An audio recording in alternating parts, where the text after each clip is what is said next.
السلام علیکم۔ تحصیل خارٹو میں ترقی کا سفر جاری ہے۔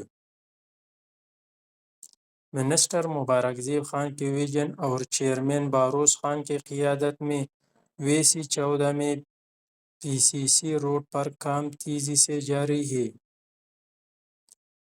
چیئرمین باروز خان نے موقع پر پہنچ کر کام کا جائزہ لیا اور واضح ہدایت دی کہ ترقیاتی منصوبے میں معیار پر کوئی سمجھوتہ نہیں ہوگا۔ یہ صرف ایک روڈ نہیں بلکہ تحصیل خارٹو کی پسماندگی ختم کرنے کی عملی جدوجہد ہے۔ انشاءاللہ منسٹر مبارک زیب خان اور چیئرمین باروز خان کی قیادت میں تحصیل خارٹو کا کوئی بھی وی سی ترقیاتی کام سے محروم نہیں رہے گا۔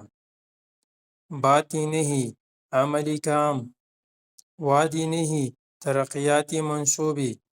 تحصیل خارٹو کی ترقی کا سفر جاری رہے گا۔ انشاءاللہ۔